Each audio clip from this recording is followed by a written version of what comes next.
Hello friends, welcome to AD study. आज का हमारा टॉपिक है शैवाल और इसके बारे में हम बहुत अच्छे से अध्ययन करेंगे ताकि एग्जाम में आने वाले कोई प्रश्न हमसे ना छूटे। उसी पॉइंट ऑफ व्यू से मैंने ये वीडियो बनाया है। तो चलिए स्टार्ट करते हैं। शैवाल शैवाल के अध्ययन को क्या बोला जाता है? तो याद रखिएगा, शैवाल के अध्ययन को हम लोग बोलते हैं फाइकोलॉजी। और कवक के अध्ययन को क्या बोलते हैं? तो कवक के अध्ययन को बोलते हैं माइकोलॉजी।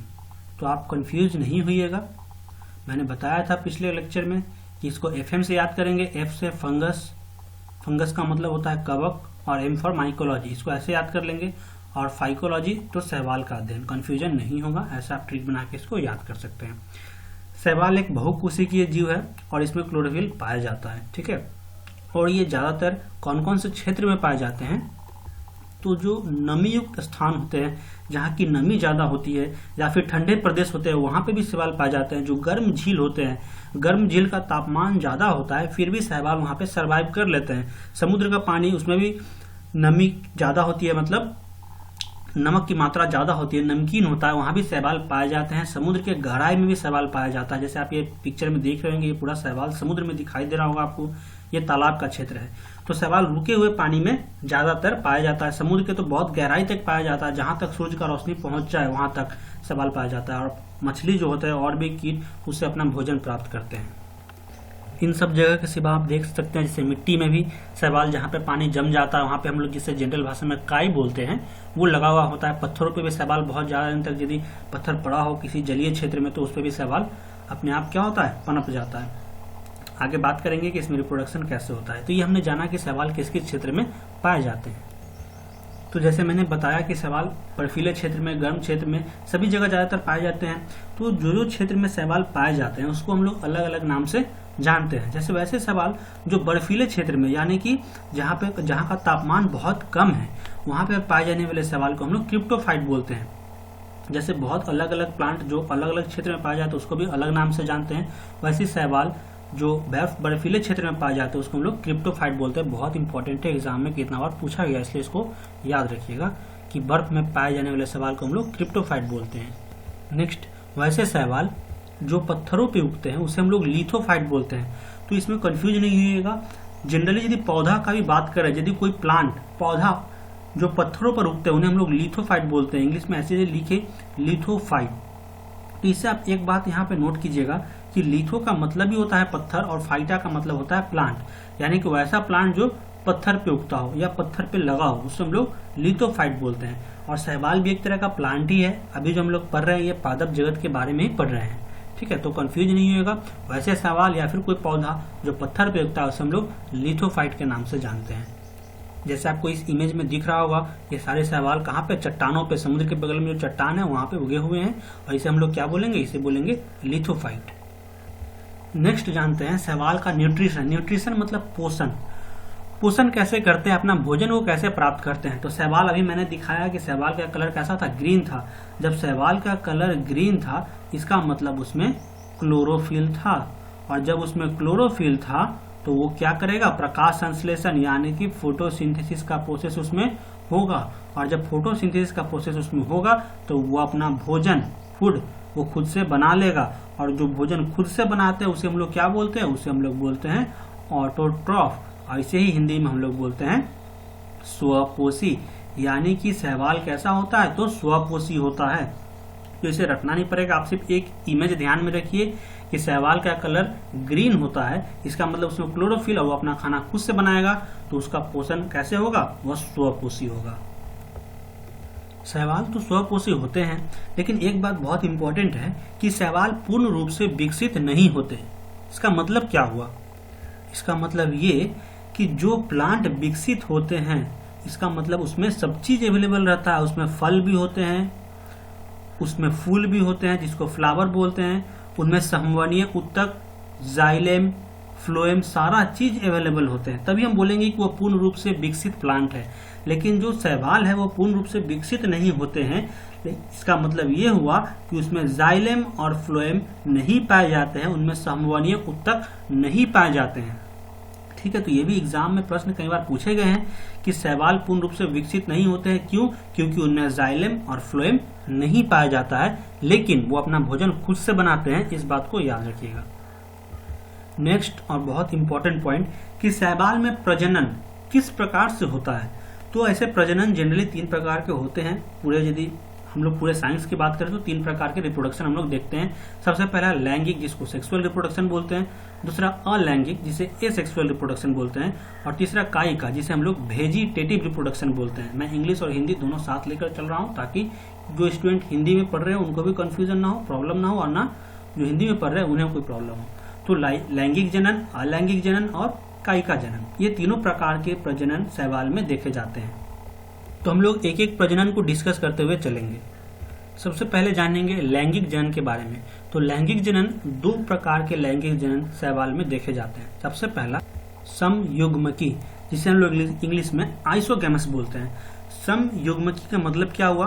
तो पहले लैंगिक जनन क्या होता है? लैंगिक जनन जब भी होगा तो याद रखिएगा उसमें एक नर युग्मक और दूसरा मादा युग्मक दोनों मिलके एक सेल बनाएंगे, जिसे हम लोग इंग्लिश में जाइगोट बोलते हैं। तो हमें उतना डीप में नहीं जाना है, सिर्फ हमको इतना समझना है कि लैंगिक जनन में नर और मादा दोनों का होना जरूरी है। तो ये नर युग्मक है और ये मादा युग्मक है, ठीक है। समयुग्मकी का मतलब ये हुआ कि वैसा लैंगिक जनन जिसमें नर का युग्मक मतलब गैमीट होता है, तो नर का युग्मक और मादा का युग्मक दोनों का साइज क्या हो? सेम हो। तो वैसे ही लैंगिक जनन को हम लोग बोलेंगे आइसोगैमस या फिर समयुग्मकी। तो ये पहला प्रकार था जो शैवाल में देखे जाते हैं। सेकंड है असमयुग्मकी या फिर इसी को बोलते हैं एनिसोगैमस। एनिसोगैमस का मतलब क्या होता है? तो इसमें भी 2 युग्मक होंगे, एक नर युग्मक और एक मादा युग्मक, लेकिन दोनों का साइज अलग अलग होगा।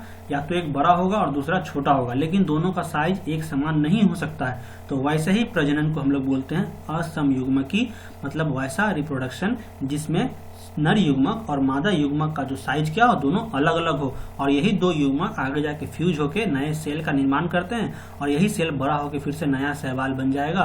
तो इसी को हम लोग बोलेंगे लैंगिक प्रजनन। तो हम लोग 2 प्रकार का लैंगिक प्रजनन पढ़ा, एक समयुग्मकी और एक असमयुग्मकी, और दोनों को अच्छी तरह समझ लिया। अब जानेंगे अलैंगिक प्रजनन के बारे में जो शैवाल में देखे जाते हैं, ठीक है। तो शैवाल में ऐसे यदि हम लोग पहले रिप्रोडक्शन चैप्टर पढ़ेंगे तो उसमें बहुत प्रकार के हम लोग अलैंगिक प्रजनन, लैंगिक प्रजनन और कायिका प्रजनन पढ़ेंगे, लेकिन हम लोग सिर्फ यहाँ पर शैवाल पढ़ रहे हैं और शैवाल में किस प्रकार का अलैंगिक प्रजनन होता है उसके बारे में जान रहे हैं। तो शैवाल में जनरली 2 प्रकार के अलैंगिक प्रजनन देखे जाते हैं। पहला होता है बडिंग, जिसको हम लोग हिंदी में मुकुलन बोलते हैं।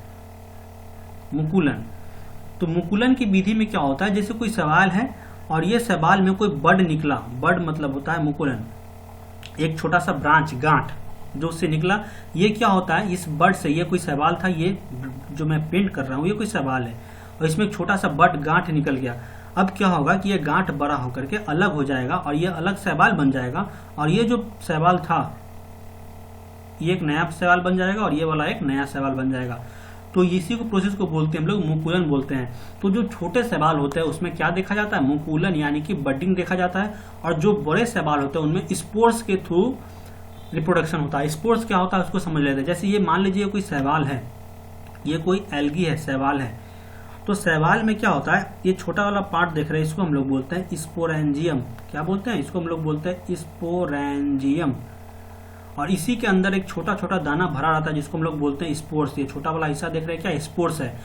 तो जब ये स्पोरेंजियम जिस थैला के अंदर रहता है उसको स्पोरेंजियम बोलते हैं, और जब यही स्पोरेंजियम ब्लास्ट करता है, ठीक है ना, ब्लास्ट में क्या होगा? ये स्पोर्स इससे बाहर निकल जाएंगे और तब ये स्पोर्स बाहर निकलने के बाद ग्रो करके एक नया शैवाल बन जाएगा। इसी तरह जहां देखिएगा, कभी भी कहीं भी देखिएगा शैवाल, तो वो सिंगल शैवाल नहीं मिलेगा आपको, पूरा कॉलोनी में मिलेगा, एक ग्रुप में शैवाल मिलता है। जहां भी मिलेगा बहुत ज्यादा मिलेगा अमाउंट में। क्यों? क्योंकि जब स्पोर्स फटता है ना, तो जितना भी स्पोरेंजियम फटता है तो इसमें से जितना भी स्पोर्स निकलते हैं वो सब नए नए शैवाल का रूप ले लेते हैं।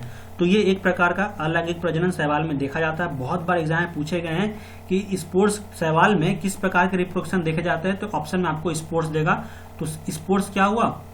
स्पोर्स समझिए एक प्रकार का गैमीट हो गया, गैमीट बोल सकते हैं या फिर युग्मक बोल सकते हैं, है ना, युग्मक जो शैवाल में देखा जाता है, और इसी के थ्रू शैवाल में क्या होता है? प्रजनन होता है। तो प्रश्न पूछे जाते हैं कि स्पोर्स के थ्रू रिप्रोडक्शन किस में होता है? तो शैवाल में होता है।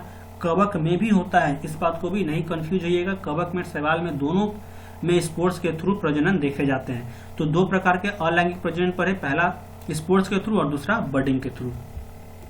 अब हम लोग कुछ प्रमुख शैवाल के बारे में जानेंगे और शैवाल का आर्थिक महत्व क्या है हमारे बीच उसको समझेंगे। ये एग्जाम में बहुत बार पूछे जाते हैं, इसलिए इसको एकदम ध्यान से देखिएगा, ठीक है। सबसे पहला अल्वा, ये जो फिगर दिखा रहे हैं कौन सा शैवाल है, ये अल्वा है। अल्वा और पेरिफेरा ये दो ऐसे शैवाल हैं। एक और आप नोट कर लीजिए, स्पाइरुलिना, मैं यहां पर लिख रहा हूं स्पाइरुलिना। 3 शैवाल आपको याद रखने हैं जो भोज्य पदार्थ के रूप में, सलाद के रूप में यूज होते हैं।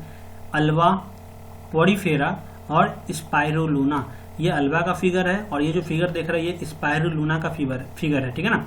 तो इस बात को आप याद रखिए कि 3 प्रकार के शैवाल जो हम लोग भोजन के रूप में यूज करते हैं। अल्वा जापान में यूज किया जाता है, पेरिफेरा ये भी जापान में यूज किया जाता है, और स्पाइरुलिना ये चाइना में यूज किया जाता है सलाद के रूप में, भोज्य पदार्थ के रूप में। तो ये 3 सवाल आपको याद हो गए होंगे।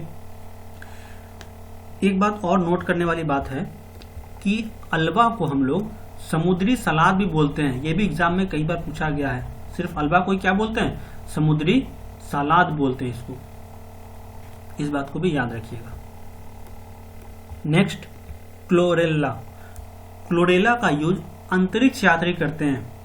जैसे अंतरिक्ष यात्री जब भी जाते हैं अंतरिक्ष में तो वहां पे वो क्लोरेला नामक शैवाल लेके जाते हैं। ये फिगर में आपको दिख रहा होगा। क्लोरेला ही क्यों लेके जाते हैं, क्योंकि देखिए क्लोरेला में बहुत सारा इंपॉर्टेंट फीचर्स है जो सिर्फ क्लोरेला में ही पाए जाते हैं। जैसे सबसे पहले क्लोरेला ऑक्सीजन का मात्रा को बढ़ा देता है, तो अंतरिक्ष यात्रियों को फायदा हो जाता है क्योंकि अंतरिक्ष में ऑक्सीजन गैस की अवेलेबिलिटी कम होती है, तो उसकी पूर्ति क्लोरेला कर देता है। दूसरी नंबर बात कि क्लोरेला ग्रोथ बहुत जल्दी करता है, बहुत जल्दी से ये बढ़ता है, तो उनको आसानी हो जाती है जो अंतरिक्ष यात्री होते हैं, क्योंकि इसका अमाउंट जल्दी बढ़ेगा तो उतना ज्यादा मात्रा में अवेलेबल भी होगा। तीसरी नंबर बात यह है कि क्लोरेला एक यूनिसेलुलर है और इसका वेट जो है ना वो कम होता है, वजन कम होता है। तो वजन कम होता है तो अंतरिक्ष यात्री को ले जाने में फायदा है, क्योंकि वो लोग जितना कम वजन लेके जाएंगे उतना ज्यादा दूर तक ट्रेवल कर पाएंगे। तो ये कुछ विशेष प्रकार का फीचर्स पाए जाते हैं क्लोरेला में, इसलिए अंतरिक्ष यात्री क्लोरेला को अपने साथ ले जाते हैं। क्लोरेला से मेडिसिन भी बनता है। इसकी मेडिसिन जो देख रहे हैं इसका नाम है क्लोरेलिन। क्लोरेलिन एक प्रकार का एंटीबायोटिक है जो क्लोरेला नामक शैवाल से बनता है, ठीक है ना। तो इतने सारे पॉइंट्स हमें क्लोरेला के बारे में जाने जो एग्जाम में पूछे जाते हैं, बहुत इंपॉर्टेंट पॉइंट है। तो जनरली मैंने बताया कि शैवाल तो बहुकोशिकीय होते हैं, लेकिन क्लोरेला देख लिए अभी एग्जाम्पल में आप देखें एक ऐसा यूनिसेलुलर है, मतलब एक कोशिकीय है, सिंगल सेल से बना हुआ है। नेक्स्ट है लैमिनेरिया। लैमिनेरिया का प्रयोग आयोडीन ब्रोमीन बनाने में यूज किया जाता है। यदि हम लोग को आयोडीन अलग से बनाना हो, ब्रोमीन गैस का निर्माण जो करते हैं हम लोग, उसमें लैमिनेरिया बहुत ज्यादा इंपॉर्टेंट है जो हम लोग को बनाने में यूज किया जाता है। क्या आयोडीन और ब्रोमीन बनाने में लैमिनेरिया नामक शैवाल यूज किया जाता है, और इसको भी कभी कभी हम लोग सलाद के रूप में यूज करते हैं। लेकिन मैंने जो बताया अल्वा, पेरिफेरा, स्पाइरुलिना, उसको तो याद ही रखिएगा, और लैमिनेरिया भी सलाद के रूप में यूज किया जाता है। और इसे हम लोग आयोडीन, ब्रोमीन और एक और याद रखिएगा कि एसीटिलीन नहीं, एसीटोन, ठीक है, एसीटोन का बनाने में प्रयोग किया जाता है लैमिनेरिया का। हम लोग को एसीटोन, ब्रोमीन ये सब बनाना हो तो उसमें लैमिनेरिया बहुत ज्यादा हेल्प करता है, इसको भी याद करके रखिएगा। नेक्स्ट सारागम, सरगासम भी बोलते हैं इसको हम लोग, है ना, सरगासम। तो ये सारागम या सरगासम भी मिलता है कहीं की लिखा हुआ। तो सरगासम नामक शैवाल ऊन बनाने में प्रयोग करते हैं। जो कृत्रिम रूप से जो स्वेटर बनता है उसमें हम लोग सरगासम नामक शैवाल का प्रयोग करते हैं, और इसी को सुखाया जाता है पहले, और सुखा करके तब उससे ऊन बनाया जाता है जिससे हम लोग स्वेटर बनाते हैं। नेक्स्ट और बहुत इंपॉर्टेंट पॉइंट, ग्रासिलेरिया और जिलेडियम, अगर जेल। ये एक प्रकार का जेल होता है जो लैब में यूज किया जाता है, ठीक है ना, जो लैब में यूज किया जाता है। और जो चॉकलेट इंडस्ट्री में ये अगर जेल का, सॉरी चॉकलेट इंडस्ट्री बोल रहे हैं, मतलब बैक्टीरिया पनपाने में जो बैक्टीरिया होता है ना, जीवाणु, उसको यदि पनपाना हो, पैदा करना हो, तो उसमें हम लोग एगर जेल का यूज किया जाता है। तो ये बनता किस चीज से है, तो ग्रासिलेरिया और जिलेडियम। बहुत इंपॉर्टेंट है, कितना बार एग्जाम में आ चुका है, इसको याद करके रखिएगा कि अगर जेल किस शैवाल से बनता है, तो ग्रासिलेरिया और जिलेडियम नामक शैवाल से बनता है। अब कुछ वैसे शैवाल के बारे में जानेंगे जो हम लोग खेतों में, एग्रीकल्चर में यूज करते हैं, और ये इसलिए यूज करते हैं क्योंकि ये सस्ता भी पड़ता है और खेती में बहुत ज़्यादा बेनिफिट करता है, क्योंकि वो नाइट्रोजन फिक्सेशन करता है, नाइट्रोजन स्थिरीकरण के थ्रू ये खेत में उर्वरक को प्रदान करता है। तो कुछ ऐसे शैवाल के बारे में जानेंगे जो नाइट्रोजन फिक्सेशन करता है और खेत में बहुत ज़्यादा यूजफुल होता है किसानों के लिए। सबसे पहला नील हरित शैवाल, इसको ना हम लोग साइनोबैक्टीरिया ही बोलते हैं, याद रखिएगा, नील हरित शैवाल इसको साइनोबैक्टीरिया ही बोलते हैं। ऐसे ये नील हरित शैवाल जो है इसको हम लोग को बैक्टीरिया में अच्छे से पढ़ना है, लेकिन नील हरित शैवाल जिसको साइनोबैक्टीरिया बोलते हैं ये हम लोग खेत में प्रयोग करते हैं क्योंकि यह खेत की उर्वरता को बहुत ज्यादा बढ़ा देता है। जैसे नॉस्टक और एनाबेना, ये दोनों एक प्रकार के नील हरित शैवाल ही है। देखिए नील हरित शैवाल जो है ना वो एक ग्रुप है, ऐसा नहीं कि किसी शैवाल का ही नाम है नील हरित शैवाल, ऐसा नहीं है। ये एक फाइलम है, एक संघ है, और उसी संघ का एक स्पेसीज है, एक विशेष प्रकार का शैवाल है जिसका नाम है नॉस्टक और एनाबेना। ये किस फैमिली का है? तो ये नील हरित शैवाल फैमिली का, ये एक फैमिली का नाम है, ग्रुप का नाम है, ठीक है ना, इसलिए कंफ्यूज नहीं होइएगा। इसका एग्जाम्पल है नॉस्टक और एनाबेना। ये ज्यादातर धान के खेत में प्रयोग किया जाता है क्योंकि धान के खेत में नमी ज्यादा रहता है और जहाँ पे नमी ज्यादा होगा वहां पे शैवाल बहुत ज्यादा दिन तक टिक पाता है और अपने एक्टिविटी को ज्यादा दिखा पाते हैं। तो एग्जाम्पल याद रखिएगा, नॉस्टक और एनाबेना ज्यादातर धान के खेत में प्रयोग किए जाते हैं उर्वरक के रूप में। एक होता है भूरा शैवाल। तो भूरा शैवाल का प्रयोग हम लोग चारे के रूप में करते हैं। जो जीव जंतु होते हैं वो भूरा शैवाल को खाते हैं, अपने भोजन को प्राप्त करते हैं, तो बहुत ज्यादा अमाउंट में भूरा शैवाल का यूज किया जाता है। जैसे जो समुद्र के नीचे वहां पे हरा शैवाल ज्यादा पाया जाता है, तो उसमें से जो जलीय जीव होते हैं वो उसमें से भोजन प्राप्त करते हैं। लेकिन जो भूरा शैवाल है वो टेरेस्ट्रियल, वैसे जीव जो जमीन धरती पे पाए जाते हैं, ठीक है ना, धरती पे मतलब क्या, लैंड पे, उसको हम लोग टेरेस्ट्रियल बोलते हैं। तो वो जो जंतु धरती पे रहते हैं वो भूरे शैवाल को अपने चारा के रूप में प्रयोग करते हैं, लेकिन जो जलीय जीव होते हैं वो हरे शैवाल से अपना भोजन को प्राप्त करते हैं। तो इसको याद रखिएगा, प्रश्न आ चुका है कि भूरे शैवाल का प्रयोग किस रूप में किया जाता है, तो चारे के रूप में। अब जानेंगे हम लोग शैवाल का वर्गीकरण के बारे में। तो जनरली ऐसे चीज देखा जाए तो शैवाल को साइंटिस्ट ने 11 भाग में डिस्ट्रीब्यूट किया है, उसको बांट दिया है 11 भाग में, तब हम लोग इसको पढ़ते हैं। लेकिन हम लोग को मुख्य रूप से 3 ही प्रकार के बारे में पढ़ना है। तो चलिए स्टार्ट करते हैं। सबसे पहला क्लोरोफाइसी, या फिर इसी को हम लोग क्लोरोफाइटा भी बोलते हैं, ठीक है ना। तो क्लोरोफाइटा सबसे पहले तो डिवाइड किस अनुसार किया गया है, तो याद रखिएगा इन लोगों को, इनमें मौजूद क्लोरोफिल, इनमें मौजूद कैरोटीन, जैंथोफिल, इसी के हिसाब से ये अपना भोजन को किस रूप में संगठित करके रखते हैं उसके हिसाब से इन्हें 11 भाग में विभाजित किया गया है। लेकिन हम लोग को तीन ही के बारे में पढ़ना है। सबसे पहला क्लोरोफाइसी। क्लोरोफाइसी में क्लोरोफिल ए और क्लोरोफिल बी पाया जाता है। इसके साथ याद रखिएगा कैरोटीन और जैंथोफिल ये भी पाए जाते हैं, जैंथोफिल।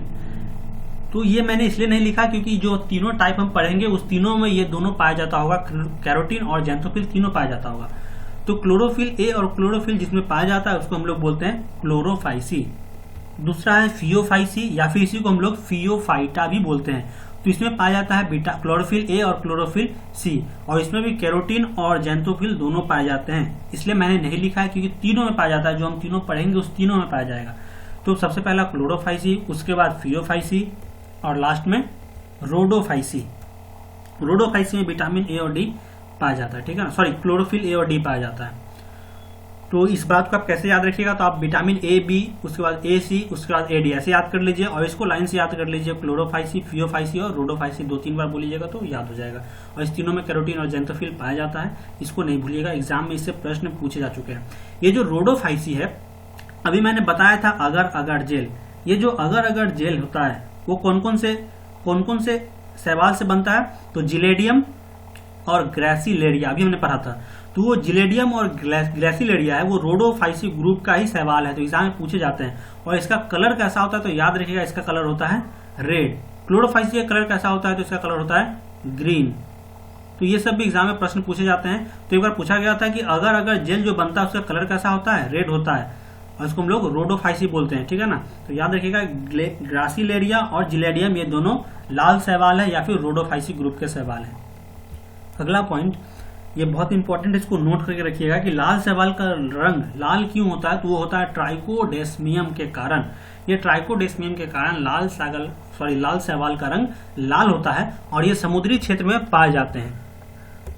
जैसे ये जो देख रहे हैं समुद्र में, ये रेड कलर का क्या है, शैवाल ही है। और ये क्यों है, क्योंकि उसमें ट्राइकोडेस्मियम पाया जाता है, इसी कारण ये रेड कलर है। तो आप सुने होंगे लाल सागर ज्योग्राफी में हम लोग को पढ़ना है, तो ये भी पूछा गया था कि लाल सागर का रंग लाल क्यों है, तो वो ट्राइकोडेस्मियम के कारण है। ये भी एग्जाम में कई बार पूछा गया, इसको याद रखिएगा। तो हमने सारे पॉइंट्स पढ़ लिए जिससे एग्जाम में प्रश्न आते हैं। तो दोस्तों यदि वीडियो पसंद आया हो तो आपसे रिक्वेस्ट है कि आप अपने फ्रेंड्स के साथ शेयर करें और कमेंट सेक्शन में बताएं कि वीडियो आपको कैसा लगा। धन्यवाद दोस्तों इस वीडियो को देखने के लिए।